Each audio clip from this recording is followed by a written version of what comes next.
सभी को जय मसीह की। और जैसा कि परमेश्वर का वचन हम सीखते हैं और परमेश्वर के वचन को अपने जीवन में अमल करने की कोशिश करते हैं। और जैसा कि हमने देखा होगा 2020 और 2021 में इंसान के ऊपर जब समस्या आई, परेशानी आई, तो इसका सबसे बड़ा कारण ये हो सकता है कि परमेश्वर हमसे कुछ न कुछ कहना चाहता है। अपनी भाषा में परमेश्वर हमको सिखाना चाहता है, अपने आप को हमारे जीवन में रिवील करना चाहता है। और हम में से जो लोग प्रार्थना नहीं करते होंगे, उन्होंने भी उस समय परमेश्वर को याद किया होगा, क्योंकि ये ऐसी सिचुएशन थी कि हर एक इंसान घबरा गया, परेशान हो गया और अपने महान पिता को याद करने लगा। प्रभु हमको बार बार इन बातों को समझाता है और हमको सिखाने की कोशिश करता है कि हम अपने रास्ते पर, प्रभु के मार्ग पर, उसकी व्यवस्था पर चलने की कोशिश करें। लेकिन इंसान लीक से हट जाता है, इंसान परमेश्वर के वचन से हट जाता है।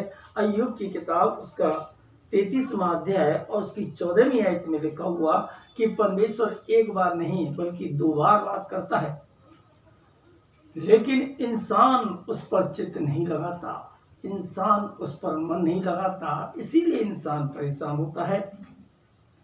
इसीलिए समस्याएं इंसान के जीवन में आती हैं। परमेश्वर बार बार हमको समझाता है, चिताता है कि हमको किस मार्ग पर चलना है, कौन से मार्ग को इस्तेमाल करना है।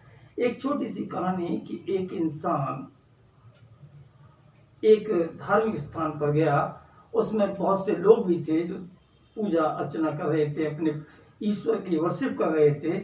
बहुत से लोग थे उसमें, प्रीस्ट भी थे, सब कुछ थे। लेकिन वहाँ क्या हुआ कि वहाँ बहुत जोरों से बिजली कड़कने लगी, बार बार बिजली कड़क रही थी और उसके चारों तरफ, कंगूरे के चारों तरफ बिजली कड़क रही थी और बार बार गिरने की कोशिश कर रही थी। लेकिन वहाँ के लोगों ने अपने आप को संभाला, अपने आप को तसल्ली देने की कोशिश की और अपने आप को ये समझाना चाहा कि हम में से कोई एक ऐसा इंसान है कि उसके कारण ये बिजली बार बार हमारे चारों तरफ गिर रही है।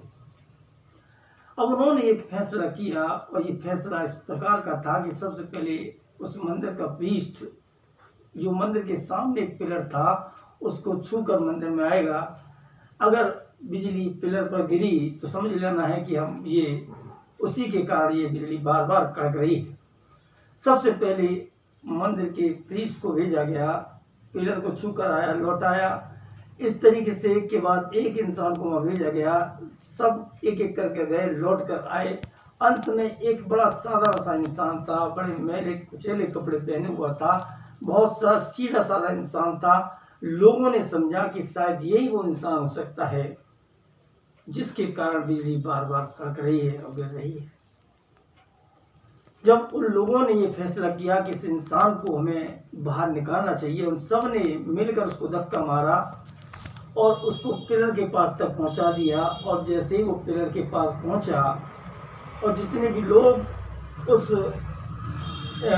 वर्शिप की जगह पर खड़े होते, सब के सब नाश हो गए। बिजली एकदम उस जगह पर गिर गई और सब के सब नाश हो गए।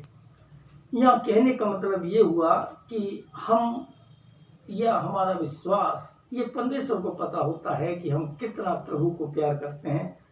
हम किसी के बारे में इस बात का फैसला नहीं कर सकते कि वो इंसान परमेश्वर में कितनी गहराई से विश्वास करता है।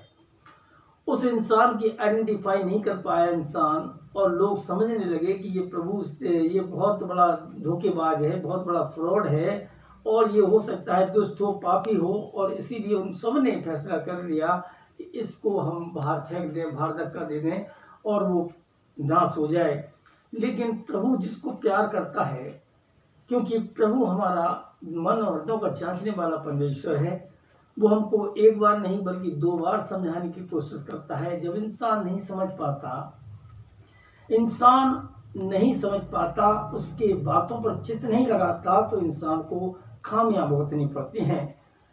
अय्यूब की किताब उसका 36वां अध्याय और उसकी 32वीं आयत में लिखा हुआ, अय्यूब उसका 36वां अध्याय और उसकी 32वीं आयत में लिखा हुआ है, वह बिजली को अपने हाथों में लेकर उसे आज्ञा देता है। वो बिजली को अपने हाथों में लेकर आज्ञा देता है कि वो निशाने पर गिरे। सब कुछ परमेश्वर के हाथ में है। और परमेश्वर इन सारी चीज़ों को करता है जब इंसान उसकी आज्ञाओं पर खरा नहीं उतरता। जब इंसान परमेश्वर की व्यवस्था पर खरा नहीं उतरता तो परमेश्वर अपनी भाषा में इस बात को बताना चाहता है कि तुमको और मुझको परमेश्वर में लौटना है ताकि परमेश्वर का कोप शांत होने पाए।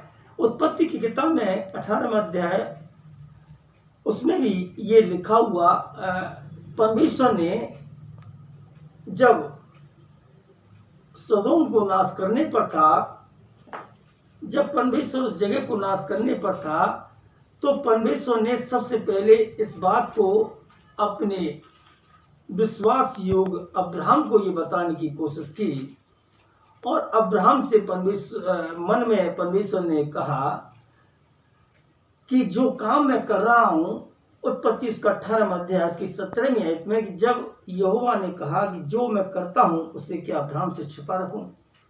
परमेश्वर अपनी बात छिपाता नहीं बल्कि अपने आप को इंसान के बीच में रिवील करता है और बताना चाहता है कि वो क्या करने वाला है, क्योंकि प्रकृति